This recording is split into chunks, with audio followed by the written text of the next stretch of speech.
नमस्कार, मैं अमित कुमार मेरे YouTube चैनल पे आप सभी का स्वागत करता हूँ।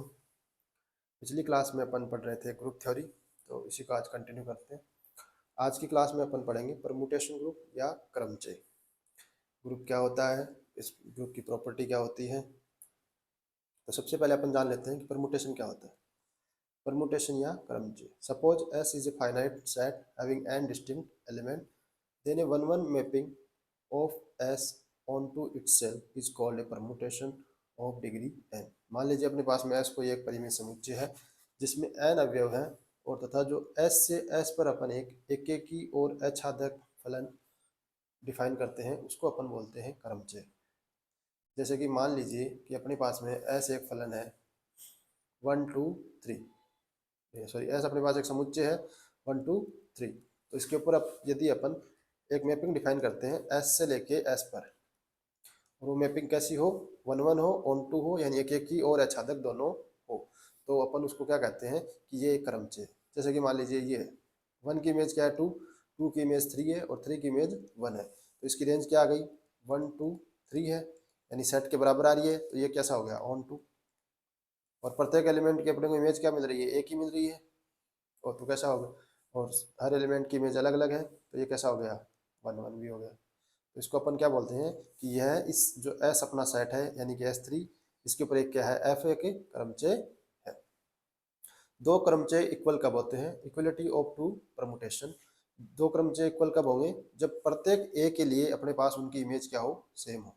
जैसे यहाँ पे पहले F है, उसके अंदर एक की इमेज 2 है, तो G के अंदर भी एक की इमेज क्या होनी चाहिए, 2 होनी चाहिए। यदि 2 की इमेज यहाँ 3 है, तो G में भी 2 की इमेज क्या होनी चाहिए, 3 होनी चाहिए। और यदि यहाँ 3 है इमेज, 3 की 4 है, तो G के अंदर भी 3 की इमेज क्या होनी चाहिए, 4। तो इस तरीके से सारे जितने भी एलिमेंट हैं अपने पास में समुच्चय के, उन सभी की इमेज दोनों क्रमचयों के अंदर यदि सेम आ रही है, तब अपने पास में वो दोनों सेट कैसे हो जाएंगे, दोनों परमुटेशन इक्वल हो जाएंगे। उनको बोल देंगे कि ये दोनों परमुटेशन कैसे हैं, इक्वल। अब आता है सिमेट्रिक सेट। तो सिमेट्रिक सेट क्या होता है, सममित समुच्चय, जिसको अपन SN से या कई जगह आपको ये PN से लिखा हुआ भी मिलता है। PN से भी इसको रिप्रेजेंट करते हैं और SN से भी इसको रिप्रेजेंट करते हैं। तो ये क्या होता है कि यदि अपने पास में S कोई सेट है जिसके अंदर n डिस्टिंक्ट एलिमेंट है, तो अपने पास में जो SN होता है वो क्या होता है, collection of all possible permutation on S। यानी S पर जितने भी परमुटेशन अपन डिफाइन कर सकते हैं, उन सब का जो समुच्चय बनाते हैं उसको अपन क्या बोलते हैं, सिमेट्रिक सेट बोलते हैं। यानी S के ऊपर जितने भी पॉसिबल अपने पास में जो क्रमचय थे, उन सब का यदि अपन एक सेट बना लेते हैं तो उसको अपन बोलते हैं सिमेट्रिक सेट।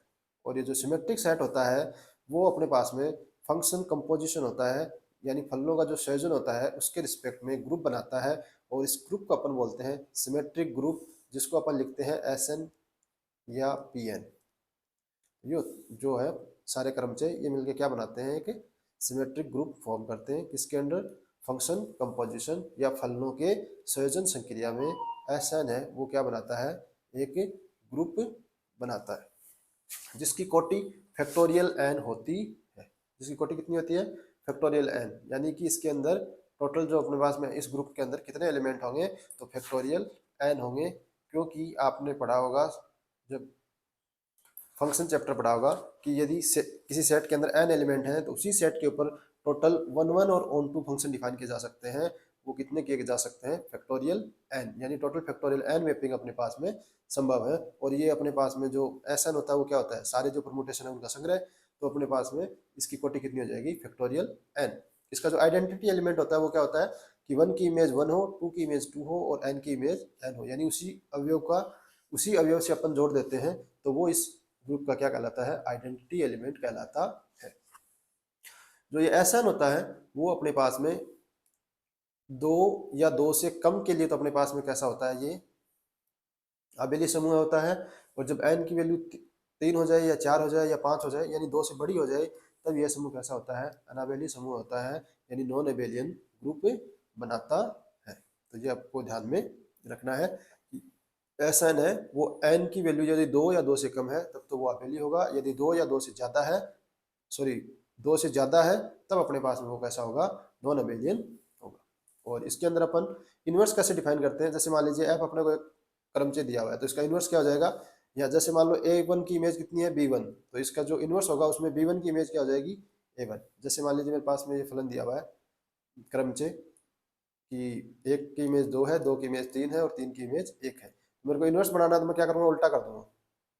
यानी 2 की इमेज है वो मेरे पास में क्या हो जाएगी 1, 3 की इमेज है वो क्या हो जाएगी 2 और 1 की इमेज है वो कैसी हो जाएगी 3। या नीचे वाले हैं उनको ऊपर लिख दूंगा और ऊपर है उसको नीचे, तो ये अपने पास में क्या आ जाएगा F इनवर्स आ जाएगा। इनवर्स में उल्टा ही तो होता है, देखो ये अपने पास में समुच्चय है और ये दूसरा सेट है S, इसके ऊपर डिफाइन कर रहे हैं।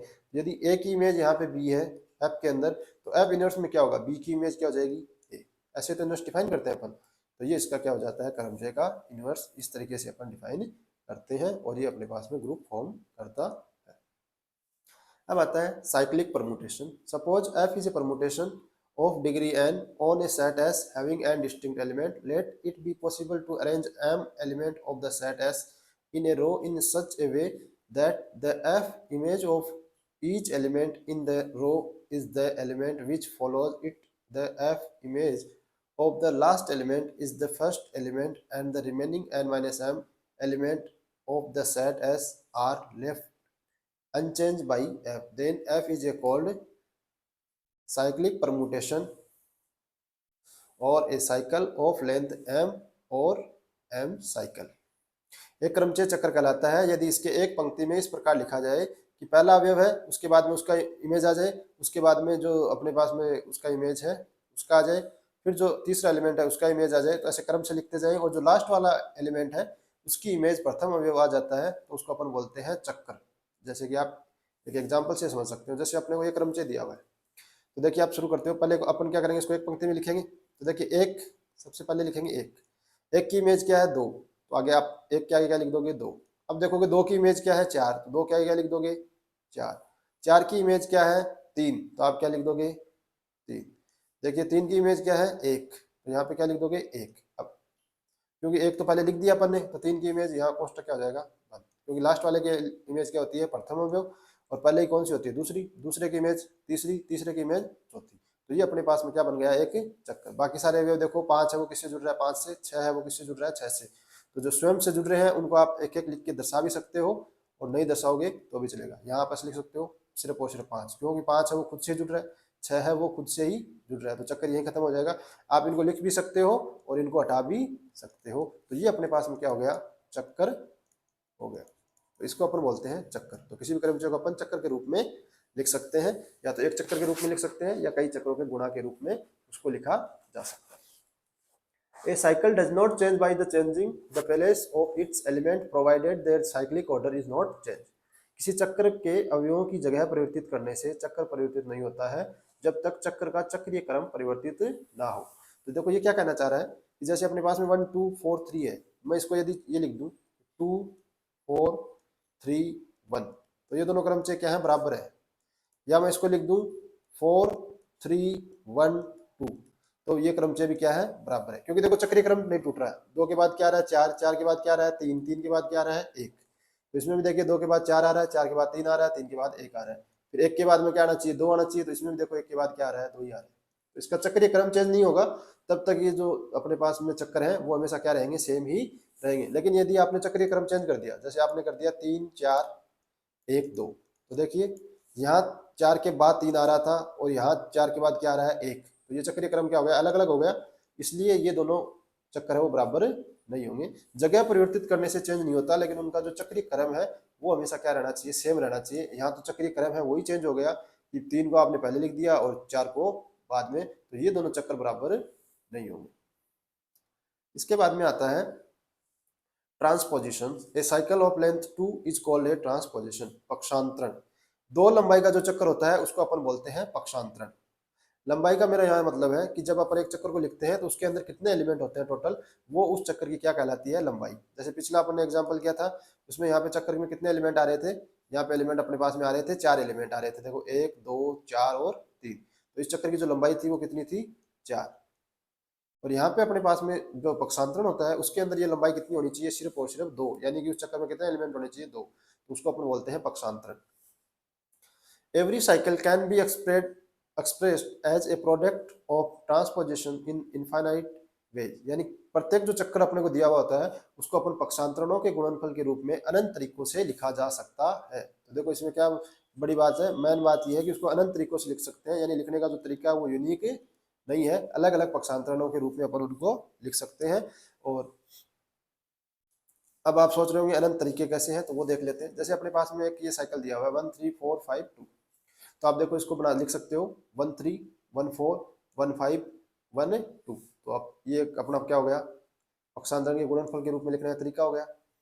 अब देखिए आप ही को पता है कि अपन जो ये चक्कर है इसका क्या कर सकते हैं, जगह परिवर्तन कर सकते हैं। इसको अपन लिख सकते हैं 3 4 5 2 1, चक्रीय क्रम तो सेम ही है, तो ये भी अपने पास में क्या हो गया, अलग क्या हो गया, ये दोनों चक्कर सेम ही है, लेकिन जब इसका अपन ने पक्षांतरण के रूप में लिखा तो देखो अलग अलग तरीके से लिख दिया। तो ये भी इसका क्या है, पक्षांतरणों के गुणनफल में लिखने का तरीका है। और ये भी देखो यहाँ पे आप सोच सकते हो कि 1 2 और 2 1, जब इन दोनों का आप गुणा करोगे तो अपने क्या मिलेगा, आइडेंटिटी 1 1 हो जाएगा। भाई दोनों एक दूसरे क्या है, इनवर्स, इनवर्स को दोनों गुणा करोगे तो अपने क्या मिलेगा, आइडेंटिटी मिलेगा कि 1 की इमेज 1 होगी और 2 की इमेज 2 होगी। तो जब इनको आप करोगे तो अपने क्या मिल जाएगा, आइडेंटिटी मिल जाएगा। तो आइडेंटिटी को तो किसी भी से गुणा करो अपने पास में क्या आएगा, सेम ही अवयव आएगा। तो कहीं भी आप इन पक्षांतरणों के बीच में क्या लगा सकते हो, यानी एक अवयव और उसका इनवर्स से गुणा करके आप बीच में लिख दो, तो वो क्या हो जाएगा, एक इनको लिखने का क्या हो जाएगा, अलग तरीका हो जाएगा। तो अपने पास में इस तरीके से इनको अपन अलग अलग पक्षांतरण के रूप में लिख सकते हैं। तो किसी भी चक्कर को अपन पक्षांतरण के गुणनफल के रूप में लिख सकते हैं और लिखने के अपने पास में अनंत तरीके हो सकते हैं। तो every permutation can be expressed as a product of transposition in infinite many ways. जब किसी चक्कर को लिख सकते हैं तो अभी अपन ने थोड़ी देर पहले पढ़ा था कि कोई भी परमुटेशन है उसको अपन किसके रूप में लिख सकते हैं, चक्रों के गुणनफल के रूप में लिख सकते हैं। और चक्कर को अपन क्या लिख सकते हैं, पक्षांतरण के गुणनफल के रूप में अनंत तरीके से लिख सकते हैं। तो अपने पास में परमुटेशन को भी अपन क्या कर सकते हैं, पक्षांतरणों के रूप में अनंत तरीके से लिख सकते हैं। ये आप ध्यान में। नेक्स्ट आता है इवन और odd permutation. A permutation is said to be an even permutation if it can be expressed as a product of an even number of transposition, otherwise it is said to be an odd permutation। यदि किसी क्रमचय को अपन क्या करते हैं, पक्षांतरणों के गुणनफल के रूप में लिखते हैं और वो सम संख्या में यदि अपने पास में पक्षांतरणों के गुणनफल में लिखा जा रहा है तब अपन उसको बोलते हैं सम परमुटेशन। और यदि वो विषम के रूप में लिखा जा रहा है तब अपन उसको बोलते हैं कि वो कैसा है, विषम परमुटेशन है। जैसे कि देखिए अपने पास में एक एग्जांपल है, तो सबसे पहले अपन इसको क्या करते हैं, चक्कर के रूप में लिख लेते हैं। तो देखो एक की इमेज क्या है, दो की इमेज क्या है, 3, और 3 की इमेज क्या है, 1, तो ये चक्कर तो बंद हो गया। फिर 4 की इमेज क्या है, 4, और 5 की क्या है, 5। तो खुद वाले अवयव को अपन सेम इमेज वालों को लिखो या ना लिखो कोई फर्क नहीं पड़ता। तो अपने पास में ये आ गया। अब अपन इसको क्या लिखते हैं, पक्षांतरणों के गुणनफल के रूप में लिखते हैं। तो अपन लिख सकते हैं 1 2 1 3। देखिए कितने के रूप में लिख दिया, 2 कैसी है, सम संख्या, तो ये क्रमचय कैसा हो गया, सम क्रमचय, इवन परमुटेशन ये हो गया। तो इसी तरीके से यदि कोई भी अपने पास में क्रमचय दिया हुआ है तो अपन उसका पता कर सकते हैं कि वो सम क्रमचय होगा या विषम। दूसरा अपने पास में इसका तरीका होता है कि जब अपन ने इसको एक लाइन में लिख दिया, चक्कर के रूप में लिख दिया, तो इस चक्कर की लंबाई जो होती है वो यदि विषम संख्या है तो कैसा हो जाएगा, समक्रमचय। और यदि सम संख्या है तो वो कैसा हो जाएगा, विषम क्रमचय। क्यों, कि यदि इस चक्कर की लंबाई अपने पास में क्या है, विषम संख्या होगी, तो जो अपन इसको पक्षांतरण के रूप में लिखेंगे वो सम संख्या में आएगा, इसलिए वो कैसा कहलाएगा, समक्रमचय। और यदि ये विषम संख्या है तो अपने पास में इसके जो लिखेंगे वो कैसे आएंगे, सम संख्या के रूप में आएंगे, तो वो कैसा हो जाएगा, समक्रमचय हो जाएगा। तो ये आपको ध्यान में रखना है कि यदि लंबाई है वो विषम संख्या है तब तो वो क्रमचय सम होगा, और यदि सम संख्या है तो वो विषम होगा। यानी उल्टा होता है, सम का विषम और विषम का सम। तो इस तरीके से भी आप बता सकते हो, और पक्षांतरण के गुणक के रूप में लिख के भी आप बता सकते हो। A cycle of length n can be expressed as the product of n-1 transposition. यानी अपने पास में n लेंथ का साइकिल है तो उसको अपन n-1 ट्रांसपोजिशंस है उनके गुणनफल के रूप में लिख सकते हैं। Therefore a cycle of length n will be an even permutation if n is odd. यानी कि n ओड होगा तो वो कैसा होगा, इवन परमुटेशन, क्योंकि उसको n-1 साइकिल्स के रूप में लिख सकते हैं, ट्रांसपोजिशन के रूप में लिख सकते हैं। तो यदि n ओड है तो n-1 कैसा हो जाएगा, इवन, और इवन हो जाएगा तो वो परमुटेशन भी कैसा हो जाएगा, इवन। और and it will be an odd permutation if n is even. n even है तो n-1 कैसा हो जाएगा, ओड हो जाएगा। तो ये परमुटेशन में कैसा हो जाएगा, ऑड परमुटेशन हो जाएगा। एन लंबाई के चक्कर को अपन n-1 पक्षांतरणों के गुणनफल के रूप में व्यक्त किया जा सकता है। अतः यदि चक्र की लंबाई n है वो सम संख्या है तब तो चक्र होगा विषम क्रमचय, और यदि चक्र की लंबाई है वो क्या है n विषम है तब चक्र क्या होगा सम क्रमचय होगा। ये आपको ध्यान में रखना है। यदि दो सम क्रमचयों का अपन गुणनफल करेंगे तो अपने पास में सम क्रमचय ही प्राप्त होगा। भाई पहला क्रमचय वो भी कैसी है सम संख्या के रूप में पक्षांतरण, और दूसरे का भी कितना है सम संख्या, तो दोनों का जो टोटल कितना हो गया, सम को सम में जोड़ेंगे तो अपने पास क्या मिलेगा सम संख्या ही मिलेगी। तो दो सम क्रमचयों का गुणनफल हमेशा सम क्रमचय होता है। विषम क्रमचयों का गुणनफल, तो मान लीजिए पहले में भी कितने हैं विषम संख्या है और दूसरे में भी विषम संख्या है, और दो विषम संख्याओं को जोड़ने पे अपने पास क्या आती है सम संख्या आती है। जैसे कि मान लीजिए 3 और 9 है, इसको अपन जोड़ेंगे तो कितना आएगा 12, क्या है सम संख्या है। तो यदि दो क्रमचय विषम है तब उनका गुणनफल भी क्या आएगा सम क्रमचय आएगा। ये बात आप जरूर ध्यान में रखेंगे। क्यों आएगा, क्योंकि पहले को भी अपन विषम संख्याओं के रूप में लिख सकते हैं पक्षांतरण में और दूसरे को भी लिख सकते हैं। अब लास्ट में ऐड करोगे तो आप क्या करोगे, तो भाई पहले के गिन लिए और फिर दूसरे के गिने, टोटल तो अपने पास में क्या हो जाएंगे दोनों के होंगे, दोनों के होंगे तो वो कैसी हो जाएगी सम संख्या। तो विषम क्रमचयों का गुणनफल भी कैसी होती है सम संख्या। एक सम क्रमचय है और एक विषम क्रमचय है तो उनका गुणनफल कैसा होगा विषम क्रमचय होगा। क्यों कि पहले का सम संख्या है तो सम संख्या मान लीजिए, दूसरे का विषम संख्या है, और एक सम और एक विषम संख्या का गुणनफल जो जोड़ है वो भी हमेशा कैसा होता है विषम संख्या होती है। तो इसलिए उनका अपने पास में जो आएगा वो आ जाएगा विषम क्रमचय। ये आपको ध्यान में रखना है। Total number of even permutation in SN, जो अपने पास में एसएन होता है उसमें टोटल सम क्रमचयों की संख्या होती है फैक्टोरियल n बटे 2, और जो ओड परमुटेशन होती है उनकी भी संख्या होती है फैक्टोरियल n बटे 2, यानी आधे उसमें होते हैं सम और आधे होते हैं उसमें विषम। तो ये आपको बात ध्यान में रखनी है। नेक्स्ट इसमें आता है कि an क्या होता है अपने पास में कि ऑल इवन परमुटेशन जो होते हैं एसएन के अंदर उन सब का जो कलेक्शन होता है वो अपने पास में कहलाता है एन सेट। और एन जो सेट है वो अपने पास में ग्रुप फॉर्म करता है किसके अंडर, फंक्शन कंपोजिशन या फलनों के संयोजन के अंडर। तो अपन कहते हैं कि एन है वो क्या है सभी सम क्रमचयों का ग्रुप है, इसको अपन एन से रिप्रेजेंट करते हैं। और एन की जो कोटि होती है वो फैक्टोरियल n बटा 2 होती है, क्योंकि अभी अभी अपन ने देखा था कि किसी भी जो एस एन है उसके अंदर सम क्रमचयों की संख्या कितनी होती है फैक्टोरियल n बटे 2, और विषम क्रमचयों की संख्या भी कितनी होती है फैक्टोरियल n बटे 2, और सारे सम क्रमचयों का ग्रुप क्या कहलाता है एन। तो एन इसका क्या होता है एस एन का क्या होता है उप समूह है होता है।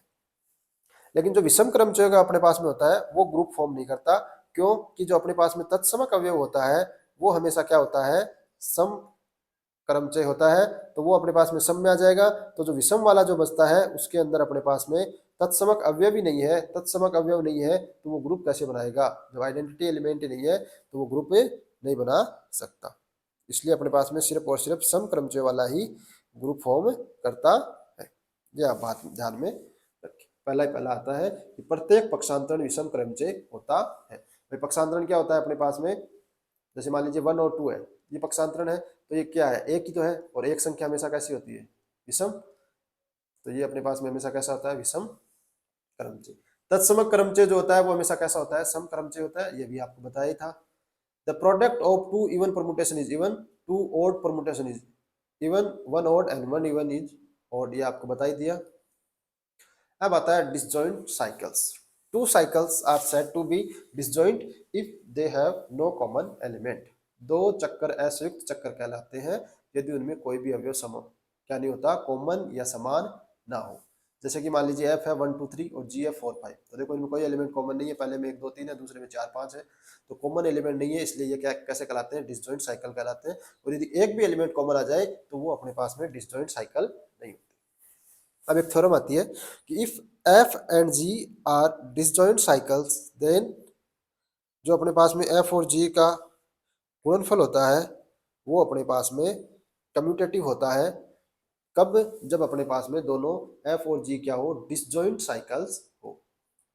तो पर में ये होती है कि दो असंयुक्त चक्कर हमेशा क्या होते हैं क्रम विनिमय होते हैं। मान लीजिए अपन कोई पहला क्रम ले लेते हैं एफ, अभी अपन ने देखा था 1 2 3, तो अपन ले लेते हैं यहाँ पे 1 2 3। दूसरा अपन ने जी ले लिया 4 5। ये क्या कह रहा है, देखिए पहले तो अपन देखेंगे तो दोनों क्या है असंयुक्त हैं, दोनों में कुछ कॉमन नहीं है, तो ये कह रहा है दोनों क्रम विनिमय होते हैं। इसका मतलब क्या हो गया एफ को जी से गुणा करेंगे और जी को एफ से गुणा करेंगे तो दोनों वैल्यू क्या आएगी बराबर आएगी। तो देखिए अपन गुणा कर लेते हैं यहाँ पे, एफ अपने पास में क्या दिया हुआ है 1, 1 की इमेज क्या है 2, 2 की इमेज क्या है 3, 3 की इमेज क्या है 1, भाई 1 की इमेज क्या है 2, 2 की इमेज क्या है 3, और साइकिल के अंदर लास्ट वाले की इमेज क्या होती है पहले वाली, तो 3 की 1 है। बाकी सारे जो बच गए, और ये अपन जो बात कर रहे हैं वो किसकी बात कर रहे हैं, S5 के अंदर बात कर रहे हैं। बाकी जो अपने पास में एलिमेंट बच गए 4 और 5, तो 4 की इमेज 4 थी और 5 की इमेज 5 थी, ये तो हो गया पहला। अब जी के अंदर देखो, एक की इमेज एक नहीं दिया हुआ तो एक की इमेज एक होगी, दो नहीं दिया हुआ तो दो की इमेज क्या थी 2, भाई जो एलिमेंट नहीं दिए हुए उनकी इमेज क्या होगी सेम ही होगी।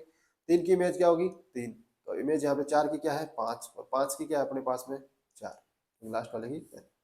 अब अपने को गुणा करना है, तो देखो जब भी गुणा करते हो अपन को कहाँ से शुरू करना है, यहाँ से शुरू करना है, इस वाले से शुरू करना है। इस वाले में अपन पहले पहले इमेज देखेंगे, एक एक से शुरू करेंगे अपन, तो एक की इमेज यहाँ पे क्या है एक। मान लीजिए अपने को 1 की इमेज चेक करनी है, तो देखिए पहले अपन इस वाले में देखेंगे 1 की इमेज कितनी है, तो अगर यहाँ पे नहीं लिखा हुआ है इसका मतलब 1 की इमेज क्या है 1। अब अपन दूसरे इस क्रमचय में आएंगे, यहाँ देखेंगे 1 की इमेज क्या है 2, तो अपने पास में यहाँ इस गुणनफल में 1 की इमेज क्या हो जाएगी 2। दूसरा एलिमेंट अपन 2 देखेंगे, तो पहले यहाँ से शुरू करते हैं, 2 के अंदर 2 की इमेज क्या है 2, तो यहाँ 2 की इमेज कितनी है 2। अब इसमें आते हैं अपन, यहाँ 2 की इमेज कितनी है 3, तो यहाँ इस जो गुणनफल में भी 2 की इमेज कितनी हो जाएगी 3। फिर इसमें 3 का 3 से, भाई नहीं दिखा हुआ है तो इसका मतलब 3 की इमेज क्या है 3। अब फिर इसमें आते हैं अपन, 3 की इमेज कितनी है 1, तो इस गुणनफल में इमेज 3 की कितनी होगी 1। ऐसे ही मान लीजिए 4 की देखते हैं, तो यहाँ 4 की क्या है 5, और इसके अंदर आप आते हैं तो 5 का दिया हुआ ही नहीं है, इसका मतलब 4 की इमेज है वो कैसी है 5 ही है, क्योंकि भाई नहीं दिया हुआ इसका मतलब 5 का इमेज क्या है 5। अब देखते हैं 5, तो 5 की इमेज यहाँ पे जाएंगे तो 4 है, और इसके अंदर दी भी नहीं है, तो 4 की इमेज तो क्या होगी 4 ही होगी, इसलिए इनका गुणनफल कैसे आ गया। और यदि अपन जी को पहले लिखते हैं और उसके बाद में अपन लिखते हैं किसको एफ को, और उनका गुणनफल देखते हैं, तो देखिए गुणनफल हमेशा किससे शुरू होगा इस जगह से।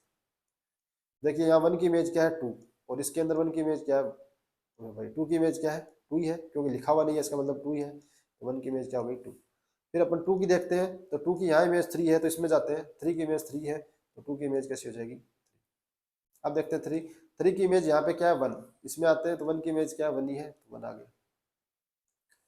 फिर इसके अंदर अपन देखते हैं 4, तो 4 की इमेज क्या है, यहाँ कुछ नहीं लिखा हुआ है, इसका मतलब 4 की इमेज 4 थी। अब इसके अंदर आते हैं तो 4 की इमेज क्या है 5, तो इस प्रोडक्ट में अपने पास में 4 की इमेज क्या आ जाएगी 5। 5 की इमेज इसमें देखते हैं कुछ नहीं लिखा हुआ है, इसका मतलब 5 ही है। अब इसमें आते हैं अपन, तो 5 की इमेज 4 है, तो गुणनफल में कितनी आ जाएगी 4। देखिए दोनों बराबर है, इसका मतलब असंयुक्त जो अपने पास चक्र होते हैं वो क्या होते हैं कम्यूट करते हैं एक दूसरे से, क्रम विनिमय होते हैं, ये आपको ध्यान में रखना है। अदरवाइज चक्कर है उनका गुणनफल कम्यूट करे ऐसा कोई जरूरी नहीं। Even permutation can be expressed as a product of disjoint cycles, यानी प्रत्येक जो अपने पास में एवरी जो परमुटेशन होता है, प्रत्येक जो क्रमचय होता है उसको असंयुक्त चक्रों के गुणनफल के रूप में व्यक्त किया जा सकता है। देखिए आप यहाँ देख सकते हो एफ है, तो चक्र में व्यक्त करेंगे तो सबसे पहले 1 लिखेंगे, 1 की इमेज क्या है वो लिखेंगे 2, अब 2 की इमेज क्या है 3, तो यहाँ लिखिए 3। अब 3 की इमेज क्या है 1, तो जैसे ही 3 की इमेज क्या आ गई 1, या लास्ट वाले की पहली इमेज आ गई, तो चक्कर क्या हो गया बंद। अब नया चक्कर शुरू करना पड़ेगा अपने को 4, तो 4 की इमेज तो 4 ही है, तो लिखने की कोई जरूरत नहीं है, जो सेम टू सेम होते हैं उसकी। तो 4 के आगे क्या आता है 5, 5 की इमेज देखते हैं अपन, 5 की इमेज क्या है 8, तो अपन यहाँ 8 लिख देंगे। फिर अपन 8 की इमेज देखते हैं तो 7, तो अपन 7 लिख देंगे। फिर यदि 7 की इमेज देखते हैं तो 9, तो यहाँ पर 9 लिख देंगे। अब 9 की इमेज 5, यानी कि पहले वाली आ गई, तो ये चक्कर क्या हो गया बंद। तो अपन इसको क्या कर सकते हैं, इस परमुटेशन को 2 असंयुक्त चक्रों के गुणनफल के रूप में अपन ने लिख दिया। तो प्रत्येक जो अपने पास में क्रमचय होता है उसको अपन असंयुक्त क्रम चक्रों के गुणनफल के रूप में व्यक्त कर सकते हैं। अब मल्टीप्लीकेशन और परमुटेशन क्रमचयों का गुणनफल अभी बताया था मैंने कैसे गुणा करते हैं जब कम्यूट करते हैं, उसमें एक एग्जांपल और देख लेते हैं। ए और बी को गुणा करना है, तो 1 2 2 3 3 1, फिर अपने पास 1 3 2 1 3 2, इनको गुणा करना है। तो देखिए जब भी गुणा करते हो आप यहाँ से शुरू होगे, यानी बाएं साइड में जो है उससे पहले शुरू करते हैं। तो पहले पहले अपन इमेज देखते हैं 1 की, तो इसमें देखो 1 की इमेज है वो 3 है, 1 की इमेज क्या है 3। अपन जैसे ही इसमें 1 की इमेज 3 पता चली, अपन इसमें जाएंगे कि 3 की इमेज क्या है, तो 3 की इमेज यहाँ पे क्या है 1 है, तो 3 की इमेज 1 है, तो 1 की इमेज गुणनफल में क्या हो जाएगी 1 ही हो जाएगी। फिर अपन देखते हैं 2, तो 2 की इमेज यहाँ पे क्या है 1 है। अब एक इसमें आएंगे अपन, 1 की इमेज देखेंगे तो 2 है, तो 2 की इमेज भी क्या हो जाएगी 2 ही हो जाएगी।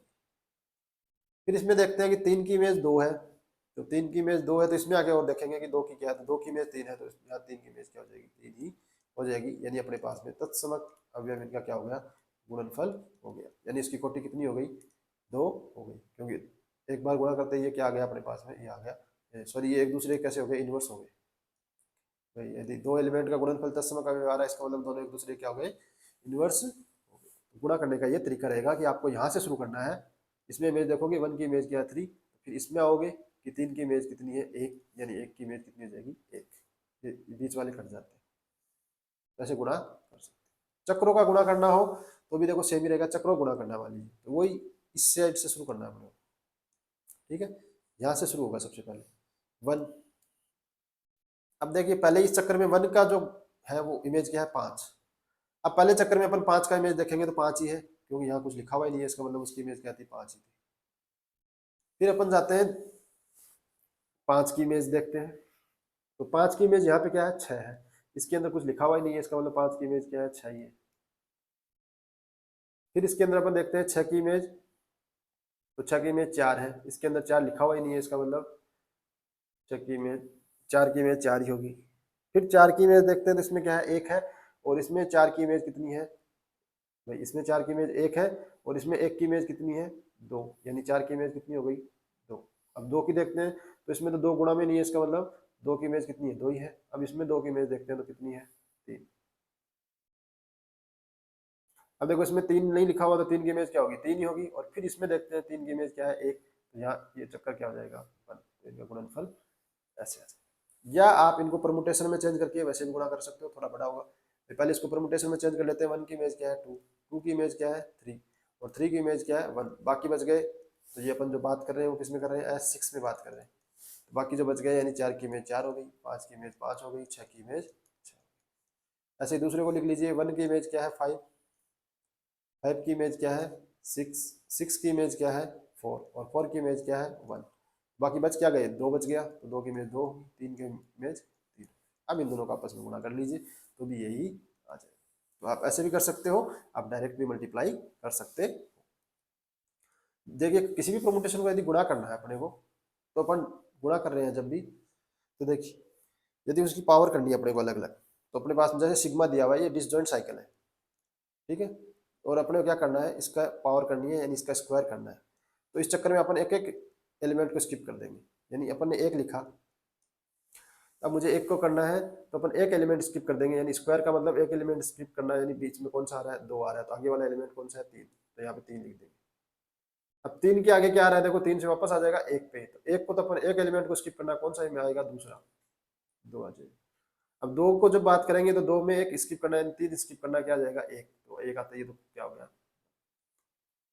और यदि 4 में अपन स्किप कर देते हैं भाई, 4 के करते हैं तो 4 में 1 5 को स्किप करना पड़ेगा, और वापस 5 से इधर आएंगे तो 4 ही आएगा, यानी 4 की इमेज कैसे आएगी 4 आएगी। तो 4 को 4 से लिखो या ना लिखो कोई फर्क नहीं पड़ता, तो यहाँ लिखने की कोई जरूरत ही नहीं। 5 का भी देखोगे तो सेम ऐसे हो जाएगा। यदि क्यूब करते हैं तो 3 एलिमेंट, क्यूब करते हैं तो 2 एलिमेंट अपन क्या करते हैं स्किप। जैसे मान लीजिए मेरे को क्यूब करना है इसका, तो यदि देखिए यहाँ पे 1 का इमेज लिखना है मेरे को, तो 1 का इमेज लिखना, तो मैं क्या करूँगा 2 एलिमेंट को स्किप कर दूंगा, और कौन से 2 और 3, तो वापस किस पे आ जाऊंगा 1 पे आ जाऊंगा। यानी 1 की इमेज क्या है 1। अब 2 की लिखूंगा तो मैं 3 को स्किप कर दूंगा और 1 को स्किप कर दूंगा, वापस किस पे आ गया 2 पे आ गया, 2 की इमेज 2 आएगी, 3 की इमेज 3 आएगी। अब 4 5 में देखते हैं, तो देखिए 2 एलिमेंट को स्किप करना है, तो 4 के यदि 5 करेंगे तो पहले 5 को स्किप कर दिया, फिर वापस 4 पे, तो मैंने 4 को स्किप कर दिया, तो आगे एलिमेंट वापस कौन सा आ गया 5, तो 4 की इमेज आएगी 5, और 5 की इमेज क्या आएगी 4। ऐसे यदि पावर 4 करते हैं तो 3 एलिमेंट को स्किप करते हैं। जैसे मान लीजिए अपने पास में ये है 1 3 2 5 6, तो यदि इसका अपने को मान लो सिग्मा की पावर 4 करनी है, ये सिग्मा के बराबर है, तो कितने एलिमेंट 3 एलिमेंट स्किप करते जाएंगे। तो यानी 1 लिखा तो 1 2 3 इसको स्किप कर दिया, आगे वाला 6 लिख दिया। जैसे 6 लिखा मैंने, तो इसके आगे देखो 6 के आगे कौन सा एलिमेंट है, 1 है 3 है और 2 है, तो इन 3 को तो स्किप कर दिया, क्या आ गया 5, तो मैंने 5 लिख दिया। फिर यदि 5 लेते हैं तो मेरे को 3 स्किप करना है, 6 हो गया, 1 हो गया 3 हो गया, तो क्या आ गया 2, 2 लिया तो मेरे को 3 स्किप करना है, यानी 5 करना है, 6 करना है और 1 करना है, तो क्या आ गया 3। यदि मैंने 3 लिया तो मेरे को 3 इमेज स्किप करनी है, कौन कौन सी 2 5 6, वापस क्या आ गया 1, 1 आते ही क्या हो गया 1, तो सिग्मा 4 ऐसे निकाल सकते हैं। यानी कि n, यदि सिग्मा पावर n करनी है तो n-1 एलिमेंट स्किप करते जाओ और आगे वाले लिखते जाओ, तो आपके पास उनका गुणनफल आ जाएगा। तो इस तरीके से भी आप चेक कर सकते हो। अब आता है इनवर्स ऑफ ए साइकिल। तो मान लीजिए किसी साइकिल का इनवर्स लिखना है, जैसे एफ है A1 A2 से लेके AN तक, तो इसकी यदि इसका इनवर्स लिखना है तो लास्ट वाले एलिमेंट को सबसे पहले लिख दो, फिर उसके बाद जो दिया हुआ है फिर ऐसे क्रम से लिखते जाओ, और जो सबसे पहले लिखा हुआ उसको सबसे लास्ट में लिख दो, तो वो उस चक्कर का क्या हो जाता है, इनवर्स हो जाता है। जैसे मेरे को 1 2 4 का लिखना था, तो सबसे लास्ट में 4 है तो मैंने 4 लिख दिया, फिर 4 के बाद 2 है तो मैंने 2 लिख दिया, और फिर लास्ट में क्या लिख दिया, पहले वाले को। इस तरीके से अपन किसी भी चक्कर का इनवर्स निकाल सकते हैं। Inverse of A product of cyclic permutation, चक्रीय क्रमचयों के गुणनफल का प्रतिलोम। तो ये मान लीजिए 2 है, तो इनका प्रतिलोम लिखना है, तो सबसे पहले क्या करेंगे कि जो अंदर जो चक्कर लिखे हुए हैं उनको अपन क्या करेंगे, लास्ट वाले को सबसे पहले लिखेंगे और पहले वाले को सबसे लास्ट में लिखेंगे, फिर इनका इन्वर्स कर देंगे। और ये चक्कर का इन्वर्स करना अभी सीखा ही अपन ने कि लास्ट वाले एलिमेंट को पहले लिखते हैं, फिर उसके बाद वाले को, फिर उसके बाद वाले। तो 4 में लास्ट का एलिमेंट एक 4 में 4 है तो 4 लिख दिया, फिर उसके बाद में बचा तो वो लिख दिया, तो इसका इन्वर्स क्या आ गया। तो इस तरीके से अपन इनवर्स फाइंड कर सकते हैं। अब आता है चक्कर की कोटि। तो चक्कर की कोटि क्या होती है कि यदि उसको अपन कितनी बार गुणा करें कि अपने पास में क्या आ जाए, आइडेंटिटी आ जाए, वो अपने पास में जो न्यूनतम पावर होती है वो अपने पास में क्या कहलाती है, उसकी कोटि कहलाती है। और अपन डायरेक्ट भी देख सकते हैं कि जो जब उसको अपन साइक्लिक रिप्रेजेंटेशन उसका लिखते हैं तो उस साइकिल की जो लंबाई होती है वही उसकी चक्कर की क्या कहलाती है, कोटि कहलाती है। यानी मान लीजिए 1 2 3 ये अपने पास में कोई साइकिल दिया हुआ है, तो इसे कितने लंबाई का है, 3, तो अपने पास में इस ऐप की यदि पावर अपन 3 करेंगे तो अपने क्या मिलेगा, आइडेंटिटी मिल जाएगा। ठीक है, ये आप देख भी सकते हो कि मान लीजिए मेरे को करना है ऐप की पावर 3, यानी दो दो एलिमेंट स्किप करने पड़ेंगे, तो एक के अंदर मैं 2 एलिमेंट स्किप करूंगा तो कौन कौन से हो जाएगा, 2 और 3 वापस क्या आ गया, 1 ही आ गया। यदि मैं 2 लेता हूँ तो 2 पे मेरे को 2 एलिमेंट स्किप करने पड़ेंगे, 3 स्किप कर दिया और 1 स्किप कर दिया, मेरे पास वापस क्या आ गया, 2 ही आ गया। 2 की इमेज 2, इसी तरह 3 की इमेज, ये अपने पास क्या आ गया, तत्समक अवयव आ गया। तो ये ध्यान रखिए किसी भी चक्कर की जो कोटि होती है वो उसकी लंबाई के बराबर होती है। 2 या 2 से अधिक असंयुक्त चक्रों की कोटि। तो देखो यहाँ पे जो लाइन आपको ध्यान में रखनी है वो ये है, डिसजॉइंट साइकिल।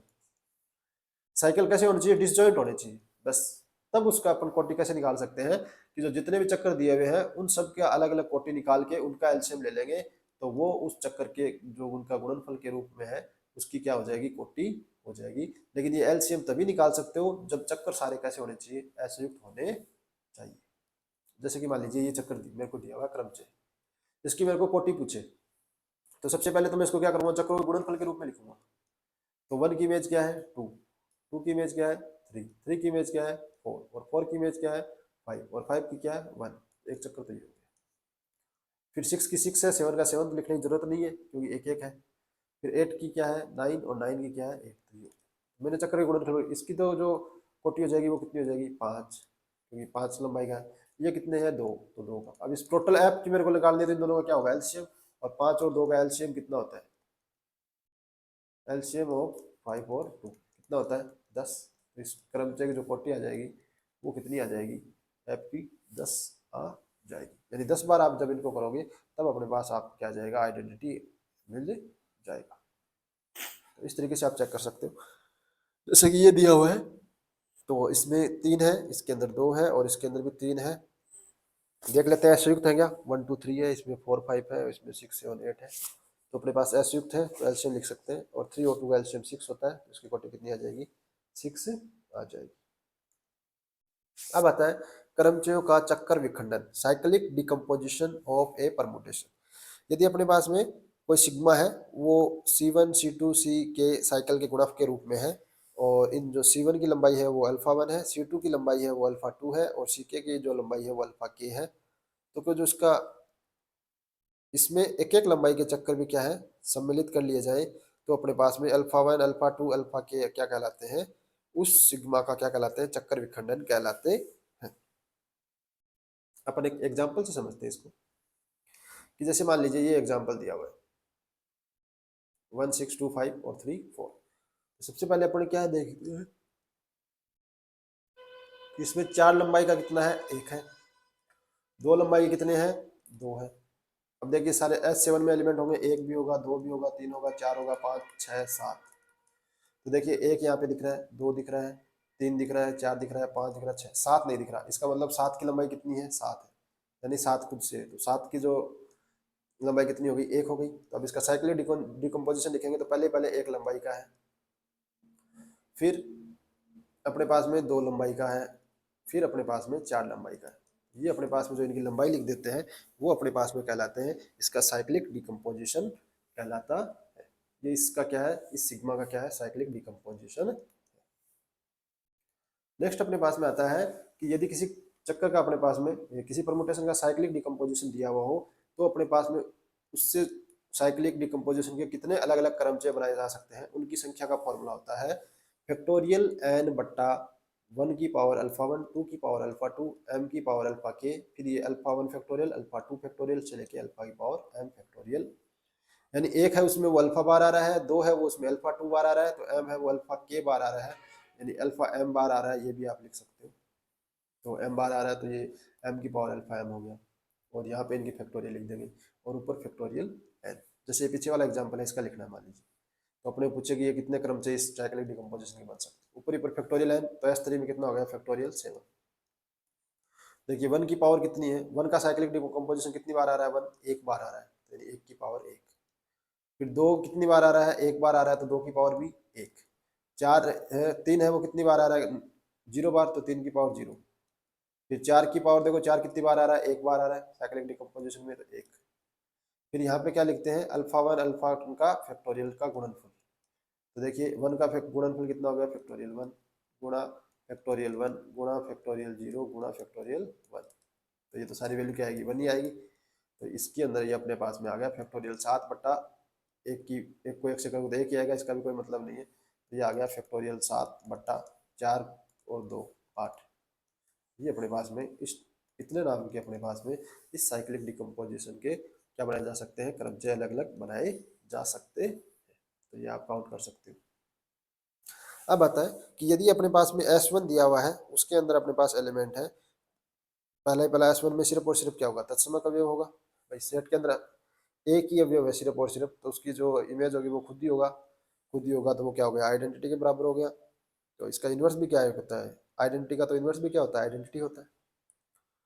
दूसरा, यदि S2 है यानी उसमें 2 एलिमेंट है 1 और 2, तो एक तो अपने पास में क्या बनाया जा सकता है, 1 का 1 2 का 2, दूसरा बनाया जा सकता है 1 का 2 और 2 का 1, तो टोटल अपने पास में 2 परमुटेशन बनाए जा सकते हैं। तो ये अपने पास में S2 किसके बराबर हो गया, I और 1 2 के बराबर हो गया। तो I सेल्फ इनवर्स होता ही है भाई, जो तत्समक अवयव होता है वो क्या होता है, सेल्फ इनवर्स। बच गया एलिमेंट 1 2, उसको भी क्या होना पड़ेगा, सेल्फ इनवर्स ही होना पड़ेगा। तो दोनों एलिमेंट क्या हो गए, सेल्फ इनवर्स हो गए। तो दोनों एलिमेंट सेल्फ इनवर्स है, तो ये कैसा होता है, आबेली समूह है, होता है। ये आपको ध्यान में रखना है। और S1 है वो भी कैसा होता है, आबेली समूह, abelian group, abelian group. S2 भी कैसा होता है, अबेलियन। S3 में देखो टोटल कितने क्रमचय बन सकते हैं भाई, फैक्टोरियल 3, फैक्टोरियल 3 का मतलब कितना हो गया, 6। तो टोटल 6 क्रमचय बन सकते हैं, कौन कौन से, I बन सकता है, 1 2 बन सकता है, 1 3 2 3 1 2 3 1 3 2, जिसमें I का इन्वर्स खुद होता है, और 1 2 होता है वो भी क्या होता है, सेल्फ इन्वर्स। 1 3 है उसका इन्वर्स 3 1, 2 3 का इन्वर्स 3 2, और 1 2 3 का इन्वर्स करते हैं तो इन्वर्स कैसे हो जाएगा, 3 2 1, 3 2 1। तो यानी इसका इन्वर्स कैसा होता है, ये 1 3 2 होता है, और 1 3 2 का इन्वर्स कैसा होता है, 1 2 3। यानी ये दोनों एलिमेंट एक दूसरे क्या होते हैं, इन्वर्स। बाकी सारे एलिमेंट कैसे होते हैं, सेल्फ इन्वर्स होते हैं। और जो ये S3 होता है ये नॉन अबेलियन होता है, यानी कि अनाबेली ग्रुप होता है। ये ग्रुप होता है वो अबेली नहीं होता, अनाबेली होता है। तो इस तरीके से यदि ऑर्डर पूछे आपको एलिमेंट का निकालना हो, तो ऑर्डर ऑफ I1 का कितना हो जाएगा, 1। ऑर्डर ऑफ 1 2 का कितना हो जाएगा, 1 3 का कितना हो जाएगा, 2 3 कितना हो जाएगा, 2, क्योंकि सेल्फ इन्वर्स है, और सेल्फ इन्वर्स का ऑर्डर कितना होता है, 2। और ये इनकी लंबाई देखिए कितनी है, 3 3 है, तो इनका ऑर्डर कितना हो जाएगा, 3। इस तरीके से आप इनके ऑर्डर फाइंड कर सकते हो, इन्वर्स फाइंड कर सकते हो, और कौन सा ग्रुप आबेली है कौन सा ग्रुप अनाबेली है, ये सारी चीजें आप इसके अंदर बता सकते हो। एक होता है इन्वर्जन यानी प्रतिलोमी। देखो प्रतिलोम अलग होता है और प्रतिलोमी अलग होता है, इन्वर्स अलग होता है, इन्वर्जन अलग होता है। तो ये लास्ट टाइम अपने एग्जाम में सेकंड ग्रेड में क्वेश्चन भी आया था। तो इसमें क्या होता है, अपन पेयर इकट्ठे करते हैं, कौन से, I कोमा जे, जहाँ I जो पहले जो एलिमेंट लिखा हुआ है वो तो कैसा होता है, J से बड़ा होता है, और जब इसकी इमेज होनी चाहिए वो क्या होनी चाहिए, J की बड़ी होनी चाहिए और I की छोटी होनी चाहिए। जैसे अपने पास में ये सिग्मा परमुटेशन दे रखा है और इसका क्या पूछे अपने को, प्रतिलोमी पूछे। तो सबसे पहले देखो अपन एक से शुरू करते हैं। तो एक के तो साथ में किसी का अपने पास में बनेगा ही नहीं, क्योंकि जो आगे सारे एलिमेंट है उससे बड़े होंगे, तो एक तो किसी से बड़ा नहीं है। आई क्या होना चाहिए, जे से बड़ा होना चाहिए, तो ये तो कैंसिल हो गया। फिर अपन दो शुरू करते हैं। तो दो से छोटा एलिमेंट कौन कौन से है, एक है, और तो कोई है ही नहीं।